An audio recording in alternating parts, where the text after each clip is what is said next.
Good morning, good afternoon, and good evening, everyone, wherever in the world you may be joining us from today. My name is Francesco Del Carpio, and I am the Operations Coordinator for CFAL York. I would like to officially open the 12th session of the Climate Change Emergencies and Cultural Heritage Speaker Series, which is being presented in partnership with Heritage Ottawa and World Heritage Catalysis. I would like to begin today's session with a land acknowledgement. We acknowledge and recognize that many Indigenous nations have long-standing relationships with the territory upon which our campuses are located that precede the establishment of York University. The area is known as Tkaronto and has been caretaken by the Anishinaabe Nation, the Haudenosaunee Confederacy, and the Huron-Wendat. It is now home to many First Nation, Inuit, and Métis communities. We acknowledge the current treaty holders, the Mississaugas of the Credit First Nation. The territory is subject to the Dish with One Spoon Wampum Belt Covenant, an agreement to peaceably share and care for the Great Lakes region.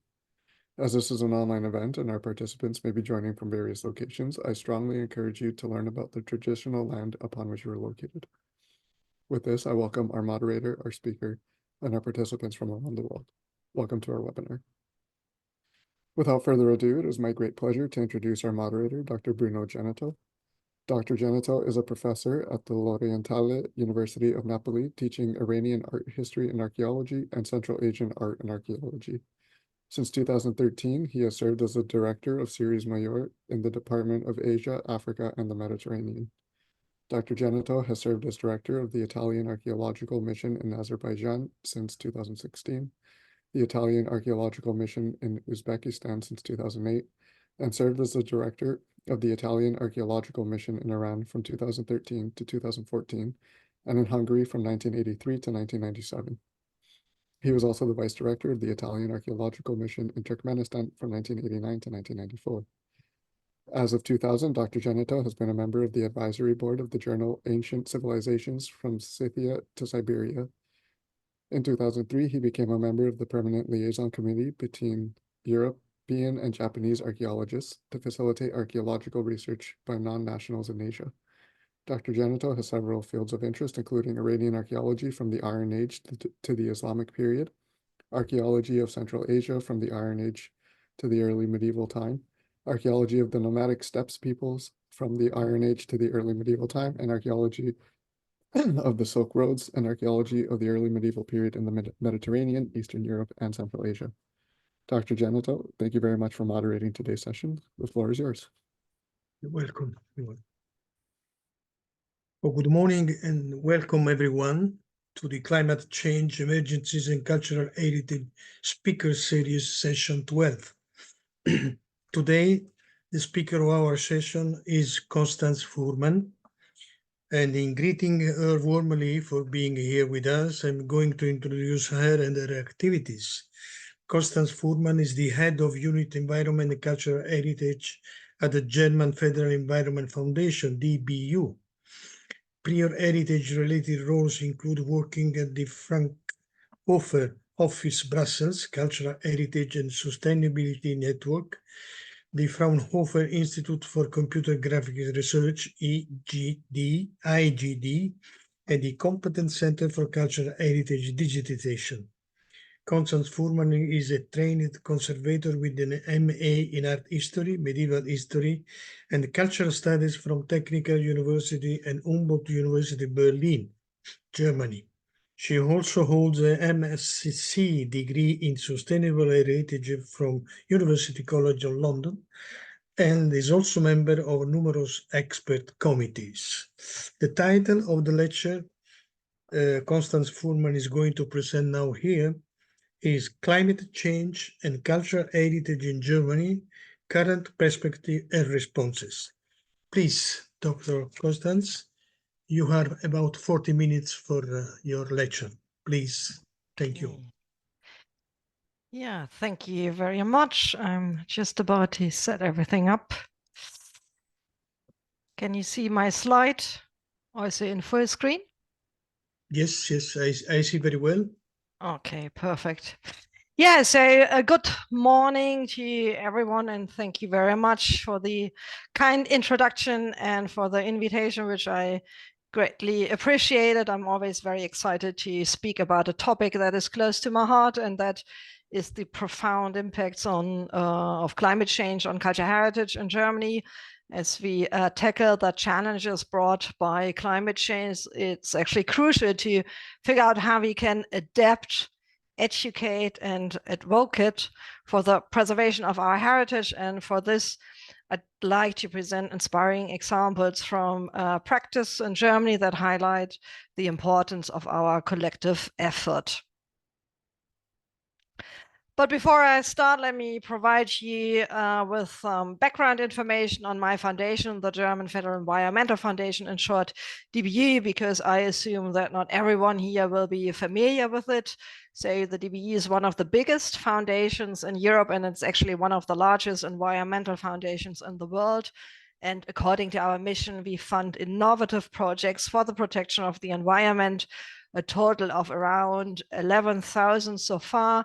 And since we were founded in 1990, the topic of sustainable development has been a high priority in our work. Consequently, our funding aligns with both the scientific findings regarding the planetary boundaries, the limits to the impacts of human activities on the Earth system, and also the sustainable development goals, which also applies to cultural heritage and its crucial role in sustainable development.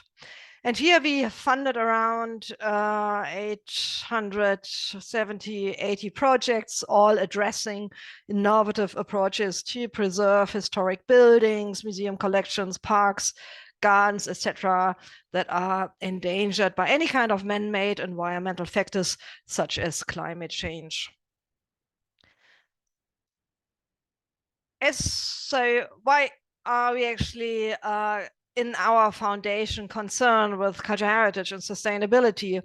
It's not new that cultural heritage is a significant driver for sustainable development due to its historical and social and also anthropological value, and therefore considered in the SDGs the fourth pillar of sustainability. And this wasn't always the case, especially during the time when sustainability was mainly viewed through an ecological lens only, but the perspective on cultural heritage within the context has fundamentally shifted, particularly since 2015, when the UNESCO advocated for its greater consideration during the adoption of the Agenda 2030. As a result, cultural heritage is reflected in all 17 SDGs. Now, as we can see here on the slide, I don't want to go that much into it, but as you can see, it's of high relevance for education or for managing risk associated with natural disasters. Despite this added value, cultural heritage is increasingly threatened by natural and anthropogenic influences, such as the climate crisis, hindering the achievements of the SDGs.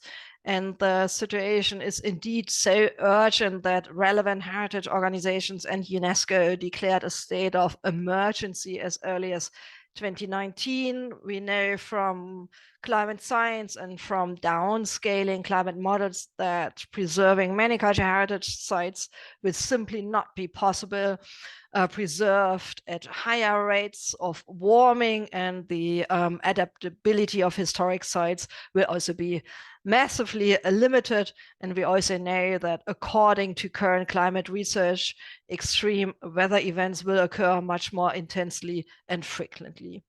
And these impacts are so significant that the issue has been on the agenda even at the G20 meetings, since where discussions are held on possible avenues for sustainable climate protection measures for culture, including integrating culture into the global climate agenda, such as the climate conferences, the COP, implementing a dedicated disaster relief program, or investing also in new technologies or in educational efforts. So let's take now a closer look at the situation in Germany. In Germany, research warns of rapidly growing damage from climate change in the upcoming years, as predicted by climate scientists like those from the German Climate Service Center in Hamburg, which is up north in Germany. And yeah, unfortunately, there's no systematic inventory of damages to cultural heritage here in Germany, and we lack reliable data on which cultural assets are affected and to what extent. But of course, there are lots of reports and experiences from practice that actually confirm the extent of climate damage and the urgency for protective measures. And we can observe various types of damages, such as stress of materials, which has increased due to heat waves and extreme drought, followed by temperatures about 39 degrees and high indoor temperatures in historic monuments and churches, posing a threat to organic materials like canvas, paintings, or paper. And we now have critical levels of low humidity of less than even 40%. And that's kind of interesting because before, excessive humidity was usually the problem. Germany also faces an increased occurrence of insects now. New invasive species like the Australian carpet beetle or subterranean termites from the US have spread rapidly, and we are currently analyzing and come up with an inventory within a new project. And there's also mold formation in historic interiors due to rising temperatures, which is also another concern. And also we know now have longer periods without rain, which causes massive soil drying, leading to ground sinking and structural damages to historic buildings. We have cracks appearing in walls and foundations that endanger the structural integrity of buildings, like the synagogue in Worms, which is a town, a city in Germany. And this synagogue, the Jewish cultural heritage, was just recently designated as a World Heritage Site, but it has already at risk because of these massive soil problem. And you see the picture here on the right on the slide. Perhaps the most alarming example of the scale of extreme weather we are now facing is the severe flood disaster that happened in summer of 2021, which devastated large parts of Germany, Belgium, Austria, the Netherlands. You might have heard about it, causing extensive damage to valuable architectural monuments, archives, museums, and over 9,000 buildings were damaged or destroyed in just one flood night. And that was only in one specific region in Germany, the so-called Ahrtal region. Many of the historical and partly listed buildings cannot be renovated and need to be demolished and rebuilt. The issue we face here is that the loss of buildings is worsened by demolition efforts and faulty assessments. And also, in addition, there are bureaucratic hurdles, lack of building materials, and also a shortage of skilled labors that are slowing down the reconstruction efforts. Another example is the Benedictine monastery in South Germany and Bavaria. It's a significant cultural landmark dating back to the 7th century and therefore an important site for Christian culture in Europe. In August 2023, it was severely damaged by a heavy hailstorm. The hailstones were as large as a tennis ball, with a diameter of up to 7 centimeters, more or less, to 3 inches. You can see the picture here on the slide, and destroyed the historic roof of the monastery and damaged windows, doors, and also the building facade. The plaster surface was actually extensively pockmarked. You can't see it here on the picture, but we have lots of other pictures where this is proved. The damage are estimated to cost several million euros, and the restoration work is expected to take several more years. So you can tell how severe the damage actually were. We also face serious impacts on historic parks and gardens, extreme weather events in particular, especially in 2017, 2018, 2019 have caused considerably damage so far, such as extensive loss of trees, including those which were planted in the 17th century in Park Sanssouci, a UNESCO World Heritage Site in Potsdam, nearby Berlin, and also extreme weather events such as storm and heavy rainfall lead to massive erosion, flooding, tree damage, followed by a period of drought and heat, negatively impacting vegetation, soil, and groundwater conditions. In a project which was recently funded by the DBU, the condition of around 60 historical parks and gardens across Germany was assessed, including notable parks like Sanssouci and the English Garden in Munich, by using digitized cadastral data. And it was actually found out that all parks are under massive climate stress, and that around 59% of all trees are in poor condition. And it was also observed that trees have been deteriorated in recent years, and around 41% of the trees were vital and hardly affected.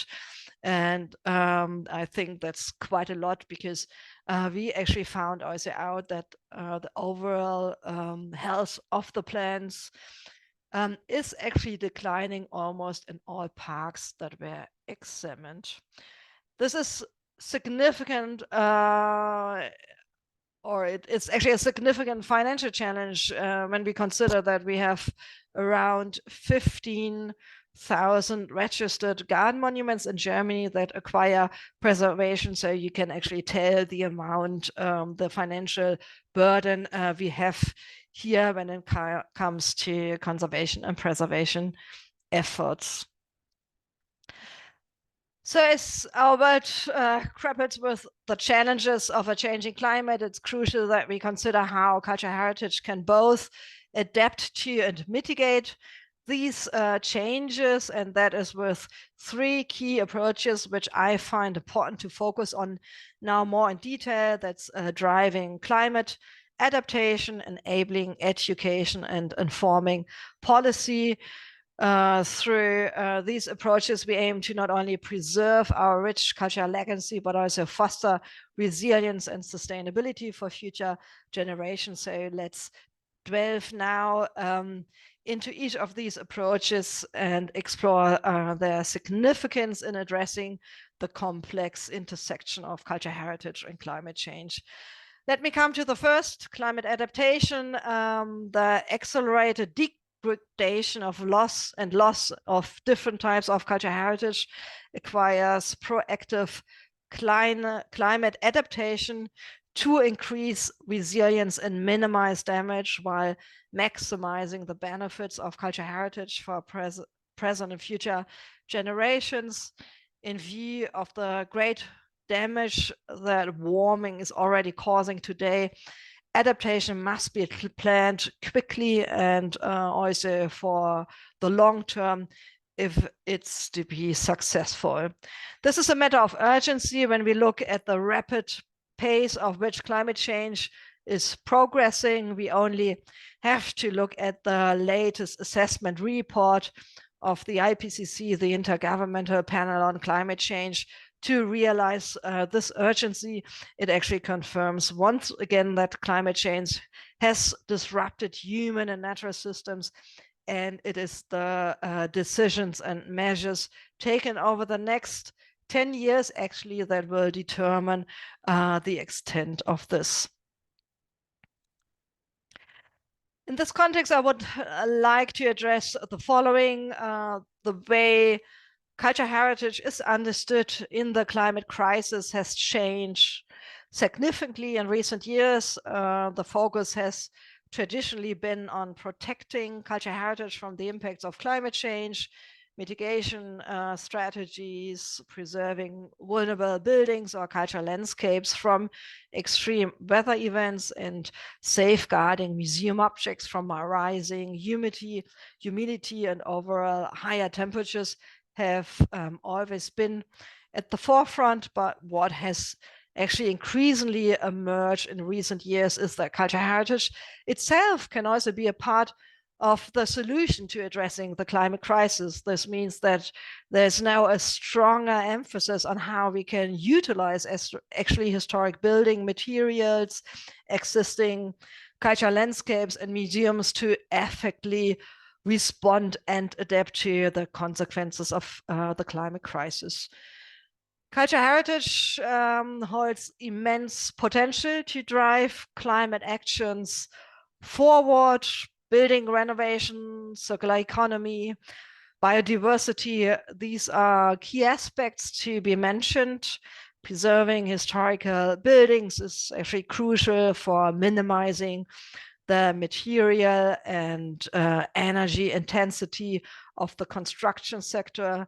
Historic structures are inherently sustainable, leaving only a minimum footprint over the entire life cycle. That's also something we need to keep in mind. And also historic gardens and cultural landscapes permanently sequester climate damaging CO2 into biomass, with is also a positive effect. The two aspects of protecting cultural heritage from the impacts of climate change and contributing to its mitigation are now equally prominent, and this holistic understanding of the relation between cultural heritage and the climate crisis is very appreciated, because it shows that our discussions are moving forward and becoming actually more informed. A good but rewarding example for climate adaptation are historic parks and gardens. They are natural ecosystems and therefore play a crucial role in adapting to climate change. As shown on the slide, they offer protection from heat islands, improve air quality, and promote biodiversity. So they are important for actually two reasons. They act as climate balancing spaces, positively impacting climates by filtering air pollutions and sequestering carbon, which means they serve as carbon sinks. And also they provide essential habitats for a variety of plants and animals, promoting biodiversity and species conservation.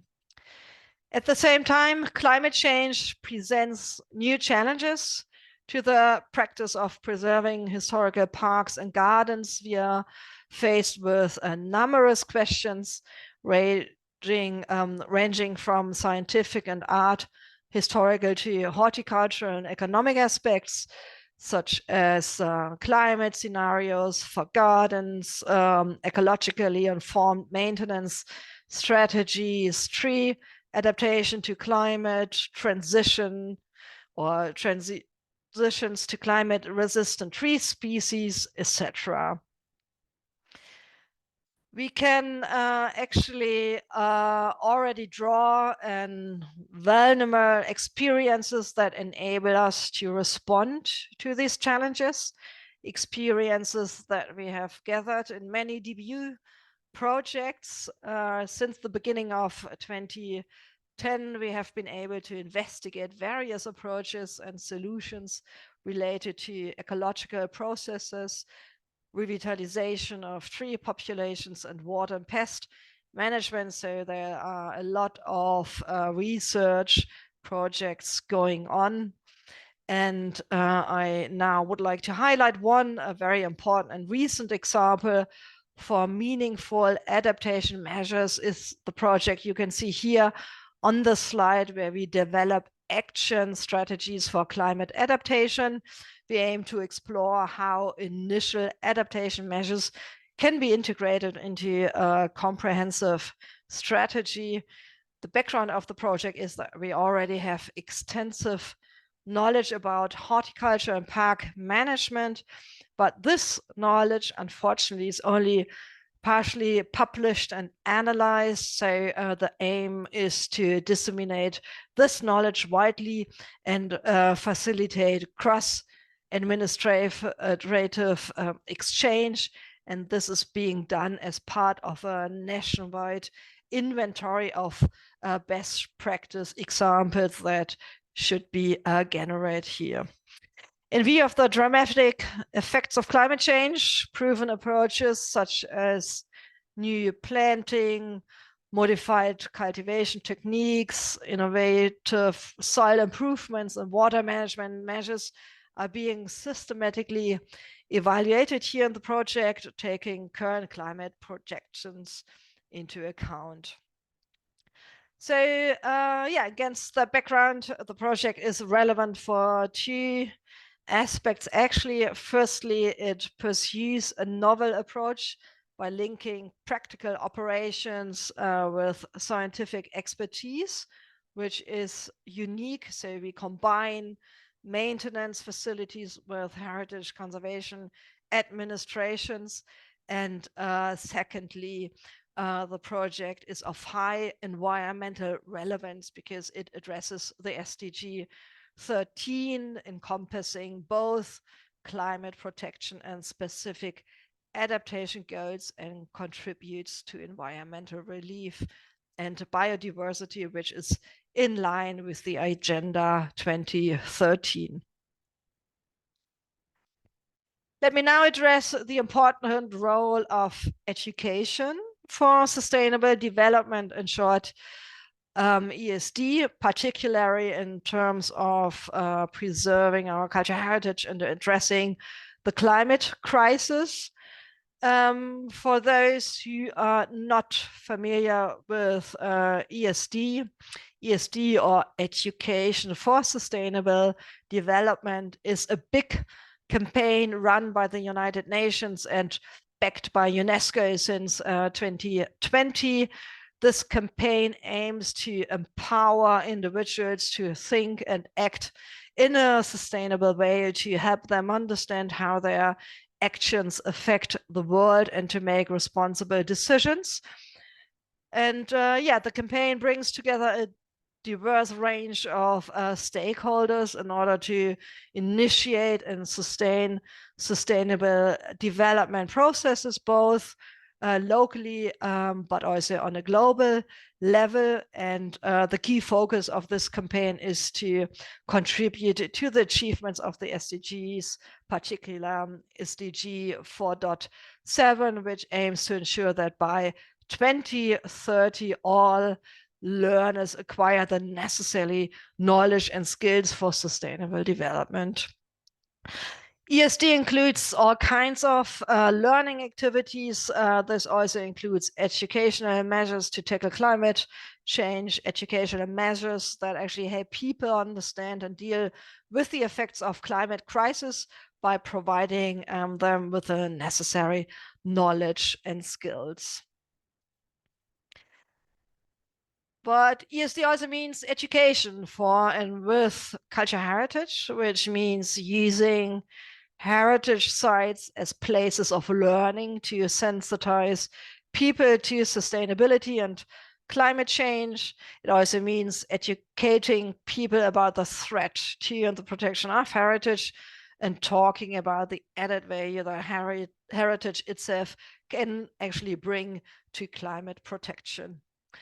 On the following slides, I would now like to highlight some examples that actually show the diverse potential of heritage education in the context of ESD, and to talk about cultural and natural heritage sites and how they can actually be used to equip relevant stakeholders with the right skills. And here I'm referring to educational programs that are addressing both the young generation as well as adults, including also experts and professionals, to get people of different age actually interested in the topic of heritage and climate protection. So why is this topic important and why is our foundation addressing it? The answer lies within UNESCO itself and the Article 27 of the UNESCO World Heritage Convention, which contains a clear educational mandate. As you can see here on the slide, this means that member states are obligated to conduct education activities related to World Heritage and the goals of the convention. And what we have to say is that we do have more and more education initiatives at World Heritage sites, but there's still much to be done to implement them on a broader scale. World Heritage education is not sufficiently linked to current educational initiatives such as the UNESCO program for education for sustainable development that was just mentioned, and does not address current challenges for World Heritage such as the SDGs, and that actually leads to a lack of attention also outside of the World Heritage community.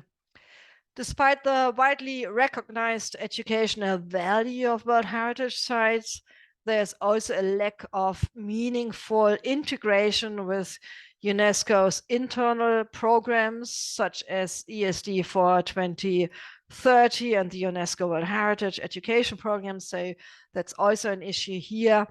And this situation is all the more tragic as UNESCO has identified climate change as the greatest threat to World Heritage sites and is even obliged to call on member states to draw attention to it. To address this issue, we have initiated various activities in Germany. We have initiated a dialogue process with stakeholders from the education sector and cultural heritage in the form of a new working group where we actually discuss all these issues and want to close this gap. And we have also launched numerous projects to support this cause, projects I now would like to present to you. One is the project Young Climate Action for World Heritage, which is a project from the Institute Heritage Studies in collaboration with the German UNESCO Commission, and which is precisely addressing the issue of sustainable education, and which serves as the prime example of how World Heritage education intersects with ESD and aligns with the SDGs, such as SDG 13.3 on climate change awareness, but also other SDGs are addressed, such as SDG 4.7, ensure inclusive and qualified education and promote lifelong learning opportunities for all, and then SDG 11.4 to strengthen efforts to protect and safeguard the world's cultural and natural heritage. The aim of the project is to actually highlight and realize the potential of World Heritage sites as effective learning environments in the field of education for sustainable development and climate education, and to develop and implement various educational formats for children and young people. For this purpose, the project considers actually 6 World Heritage sites that are already affected by climate change that you can see here on the slide. So it's not only a European project, because the heritage sites are also in different countries. So it's a cross-border project, and these World Heritage sites serve as examples to answer key questions. Questions like, what is the social significance of the heritage site? To what extent is it threatened by climate change, or does it even help to mitigate it? And how can responsibility for the sustainable preservation of World Heritage sites and the fight against climate change be taken on the local level? And to deal with these questions, educational formats were developed together with the students, surveys, interviews with the municipality and with expert and site managers, for example, podcasts, short films, for example, on the Wadden Sea, audio dramas, escape rooms, and we even came up with a climate council for the young students linked to structures of World Heritage actors. So we had a steering group of World Heritage sites managers as part of the committee, and the local municipality, like a kind of city parliament, a city council, where the students could be engaged. From these formats, we can see they are designed to empower students to engage with the reality of climate change and to inspire them to take action by addressing the issue facing these World Heritage sites. Students gain important insights and contribute to the preservation of these sites for future generation, which is very important. And we also see the project is more than just on educational endeavors. It's actually also a call for action. It highlights the importance of mobilizing young people to tackle the challenges of climate change head on, and underscores the critical role that education actually plays in shaping a sustainable future. The final example on the educational side is this one. It's an example in education that highlights vocational training and its role in sustainable development, aiming to equip adults with the necessary skills for a sustainable future. This includes not only technical training, but also raising awareness of environmental issues. Professionals need to be prepared to apply sustainable practices and tackle global challenges such as climate change.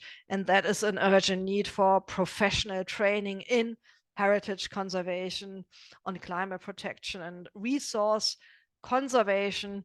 And that's something we actually found out, because in Germany that's still a lack in training.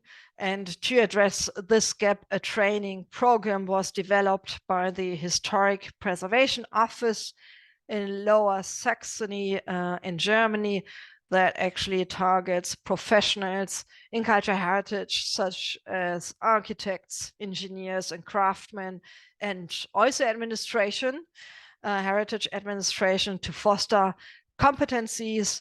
And that was actually established in cooperation with universities and chambers of architects to have it broadly implemented. This program emphasizes knowledge of building materials, techniques for durability and repairability, crucial for future life cycle assessments. And it also raises awareness about responsible resource management for achieving climate neutrality. Now, let's discuss the last key point of my presentation.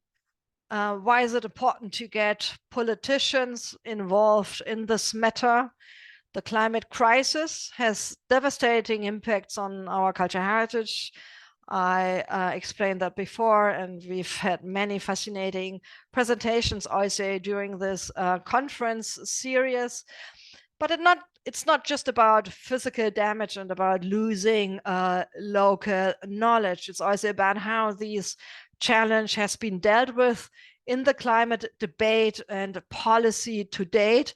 And this has been a very inadequate so far. And here I'm not just referring to the situation in Germany, but also to the global situation. We do have important policy documents such as the Sustainable Development Goals I mentioned already several times. We have the Sendai framework for disaster risk reduction, which emphasize the role of cultural heritage in sustainable development and call for increased efforts to protect it against the threat of climate change. But neither the extent of destruction nor approaches for better protection are adequately addressed in key agreements. We only need to have a look into the United Nations Framework Convention on Climate Change, the Paris Agreement, and even the European Green Deal. None of them actually mention culture and cultural heritage, or only do so marginally. So the situation isn't very good. And the situation isn't much better in climate science, such as the reports of the Intergovernmental Panel on Climate Change, in short, IPCC, actually show where the topic is addressed only in fragments. And yeah, if we look at the international and European level, things don't look much better, unfortunately. The European Expert Group on Strengthening Cultural Heritage Resilience for Climate Change found out that in the EU, only 9 of 28 countries lack a legal framework for heritage and climate change. And while 15 countries mention climate change in their cultural heritage policies, only 12 include cultural heritage and climate change policies, and coordination between ministries handling these areas or these fields is also lacking in most countries. Germany is at the very bottom of the list. The impact of the climate crisis on culture and natural heritage has not yet been on the federal government's climate adaptation policy agenda, as you can see here on the slide. And it's also not integrated in the federal strategy. So a little progress has been made here in this regard, unfortunately, with which is a kind of drama. Therefore, we came up with this project you can see on the slide, and it's actually a good sign because there are signs of a slow change in mindset, and there's a growing understanding of the role that cultural heritage can play in addressing the climate crisis. And that's very good news. I think we all need good news when it comes to climate change. So there are new approaches, and these new approaches don't just see cultural heritage as something to be protected. They also highlight the contribution it can make to address the climate crisis. And one good example is the recent contribution of the IPCC in the international conference, Culture, Heritage and Climate Change, that was taking place in 2021. You can see the picture, the screenshot here on the slide. And this conference was jointly organized by the International Council on Monuments and Sites and its working group on climate change and cultural heritage. It was also organized by the UNESCO and the IPCC and funded by us, the DBU. And we also had like a series of workshops on an international level and also in Germany, where we addressed several questions. The aim was to assess the current state of knowledge on culture in the context of climate change within climate science, thereby contributing to closing knowledge gaps and better utilizing culture's resources for protection and adaptation strategies. Strategic recommendations have been derived to support the integration of culture into the international climate agenda. and the results shall be incorporated into the IPCC's reporting, probably in the next assessment report, or even in the form of a separate special report on cultural heritage and climate change, and that would be really fantastic. And initial discussions are currently underway with the IPCC working group who is responsible for that. And yeah, it's also worth mentioning that this initiative finally responds to the long-standing call from the UNESCO World Heritage Committee to intensify collaboration between member states and climate science. Yeah, the main outcome is a series of publications that have emerged from the formats such as the Global Research Agenda, Action Agenda, and the 3 white papers you can see here on the slide. I don't want to go much into detail here as we are running a little bit out of time, but I actually also saw that another talk in this conference series also presented it. So you might be already familiar with these papers. And of course, you can also download them from the website. You can find the link here and get yourself informed. Thanks to the project and the partners, the topic was successfully put on the agenda at the climate conference, the COP in Egypt. It was actually the first time ever that the role of culture and cultural heritage in climate change was discussed more broadly in the context of the negotiations there. So the topic was explicitly included in the resolutions. It was included in declarations, for example, on loss and damage and on adaptation to climate change. And it was for the first time ever that the role of culture and cultural heritage in climate change science was discussed more broadly in the context of the negotiations there. We can consider that this is a big success because culture is recognized here in 2 respects: as a material and immaterial resource worth protecting, but also as an important lever for transformative change towards greater climate resilience. And we have succeeded also in making the role of cultural heritage more visible. In Germany, we initiated a process to bring this discussion into politics and professional cycles here in Germany. We organized a parliamentary evening featuring the findings of the IPCC project towards politicians. And this event was actually a great success, not only in terms of the high number of participants.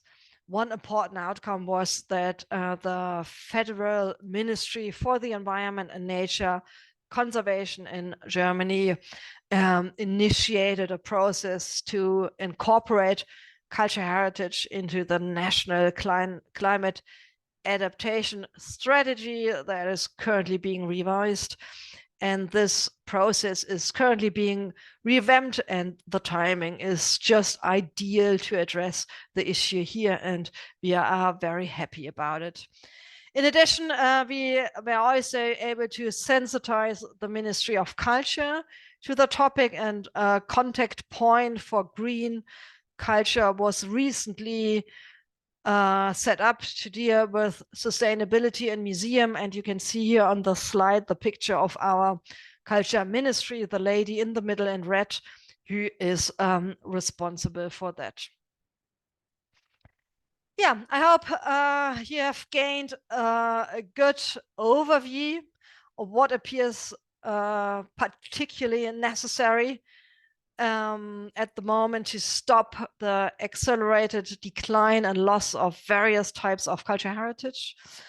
As mentioned, proactive climate adaptation is required to increase resilience and minimize damage.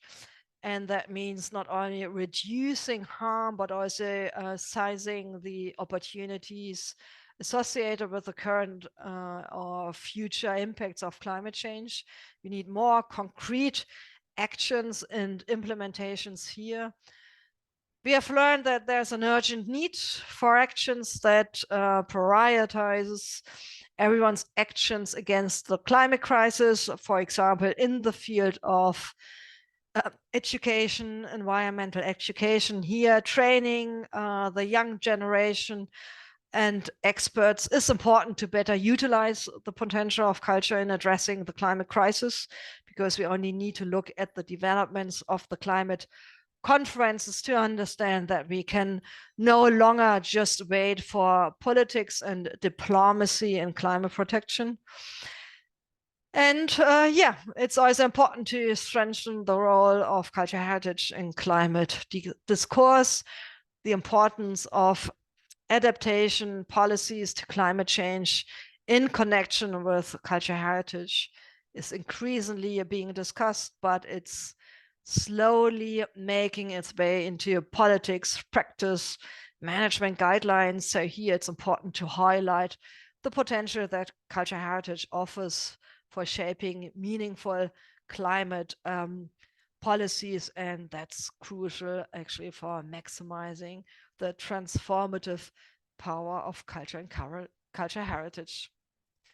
Yeah, that was the last sentence. Thank you very much. I hope you enjoyed my presentation, and I'm now very much looking forward to the discussion. Okay, thank you very much, Dr. Fuhrmann, for your interesting, but I would say also very precious speech. I don't have for myself some question, but I would like to emphasize some concepts which I think are very interesting and which stimulate a lot of suggestion. For example, the relationship between the natural heritage and cultural landscape, where his generally culture is together with heritage and natural is together with landscape. This is particularly intriguing concept. In the same time, of course, the number of the projects the German Federal Environment Foundation is carrying out, about more than 10,000, is something incredible high, very high number, among which 817 cultural heritage. Also, this is very, very significant aspect. And one more also thing, I think it's a little bit pessimistic, but I agree with your opinion that not entire cultural heritage can be preserved and can be conserved, because the climate impact is terrible, and because the time is going from the moment when the cultural heritage was built or was erected is as much as going ahead. So many years. First we have century, then we will have millennium, and I don't know whatever later. One more thing also was impressive for me, that in Germany, if I understood well, the 59% of the historical parks are in a very bad conditions, so which is more than the half. And considering that Germany is one of the most was paying much attention to the cultural area, this is also very particular and dangerous situation. The 3 points which are also emphasizing by you in the conclusion, the driving climate adaptation, the enabling education, the informing policy, I think are making incredible and important synthesis of all the aspects, starting from the political aspect, from the archaeological, from the parks, from the mining region, and so on. And I don't know exactly if I was working many times with ICOMOS, for example, for different sites in Iran and UNESCO also. I don't know if this big institution can really make the right efforts and having the good financial support for doing what they wanted really to do. Anyway, I don't know if you wanted to add something to my emphasis, but as I told you before, it's not a question. About the question, we have some questions. It's up to you if you wanted to start answering. Douglas Words, for example, you can see and you can read the text of the question. Dr. Constanze? I'm just checking. No, because it's very long. I can read it if you want. Yeah, So just anyway, read it loud. Maybe it's better for everyone. okay, so Douglas Words, the first one, it is clear that leaving human culture behind institutionalized culture must transform to achieve a sustainable future. What impact-oriented experiments have you seen in cultural organizations that foster and facilitate holistic living culture of sustainability, including generating citizen-engaged visions of scientifically viable and ethically desirable futures? Please. Oh, that's a long one. I need Yes. to check again.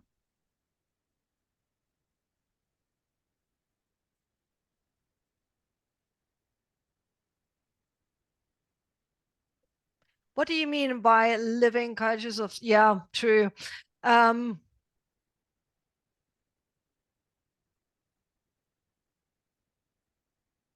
That's a good point. That's actually an issue that is not very much discussed in Germany. So I actually don't have any insights, and I don't know any organizations that actually address that issue, because that's a different discussion. So I'm very sorry that I actually can't provide background information on that. I mean, it was an issue, and that's something you might find interesting in the IPCC project I mentioned. So we actually dealt with different kind of knowledge systems, and that was also knowledge systems from traditional knowledge from living cultures. So that was also something that was being addressed in one of the white papers as a valuable part for climate adaptation that needs to be considered. And that is also something that was considered, I think, during the COP climate conference. So it's worth having a look in that paper if you are interested in that, but unfortunately I'm not very much into that discussion. Okay. The second question is by Susan Moradi. She said, thanks for your explanation. I have a question. In assessing the change, is there any real monitoring and assessment of change in the historical landscape? What do you mean by real-time monitoring? We do have, of course, projects where we monitor the current climate changes, and this is always over a specific time frame. So we do actually have projects that touch on that. It depends on the kind of technology also you apply here. So yeah, we do have projects on that. Maybe you might be more, is the person still around? So maybe you might be more precise on what you actually mean.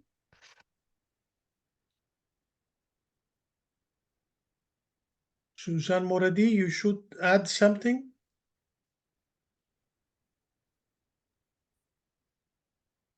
What we actually recently funded was a project where we actually monitored the climate change impact on archaeological sites that are buried in historic landscapes, and that are actually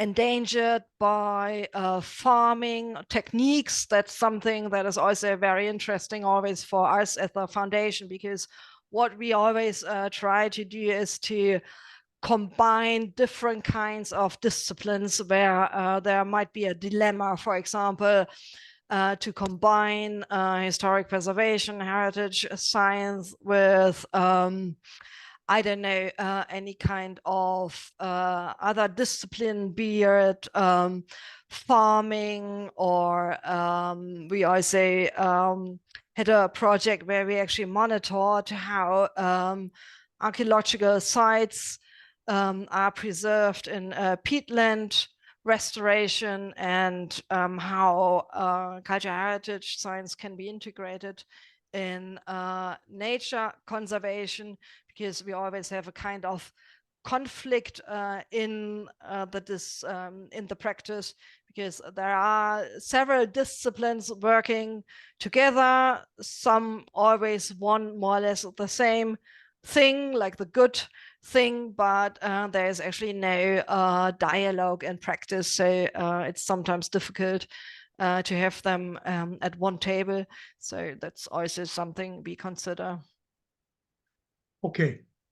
The third question is by Heather Gill Firking. She writes,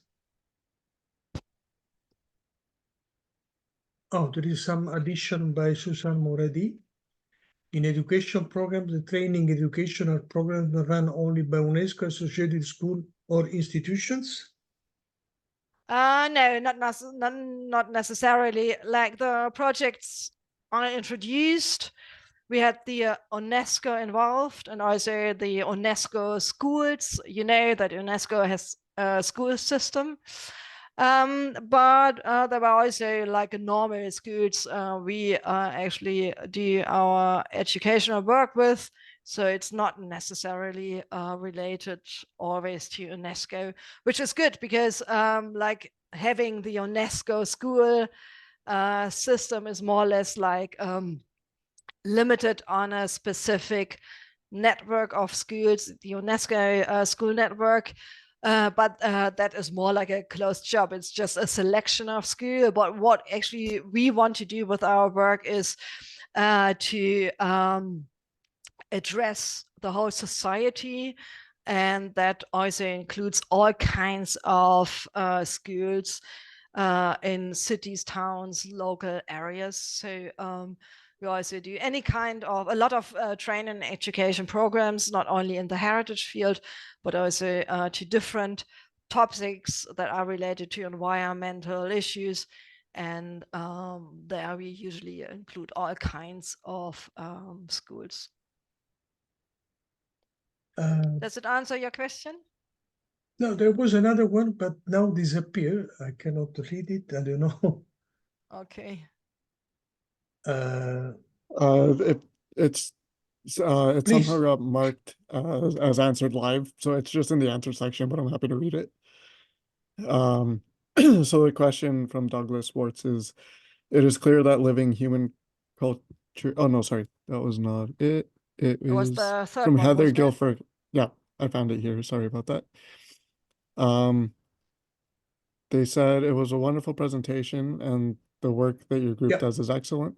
Would you please address whether your group considers intangible cultural heritage? I see this especially in the ESD programs, but wondered if there are other ways that address intangible cultural heritage. I must admit that we so far don't address that issue, but of course we are totally aware about the value of intangible cultural heritage. So unfortunately my answer is no, but that doesn't mean that we can't address it. Is more what actually people want to get funding for, and if there is a project coming up in the horizon, then of course we would consider that. But so far we haven't. but I totally agree that it is of value, and that's also an issue that was addressed in the white papers from the IPCC project. So that was actually one of the main focus where they actually did research on in the IPCC report. It's not that necessarily related to educational work, but the paper addresses the value of intangible cultural heritage, especially when it comes to climate policy, climate adaptation. Okay, so there are no any other questions. Thank you very much, Dr. Constanze Fuhrmann. I think I should pass the voice to Ali Asghari or to Francesco Del Caprio. Thanks a lot again, and see you next time. I don't know when and where. Anyway, please. Thank you again. Yes, I just want to take a moment to say thank you.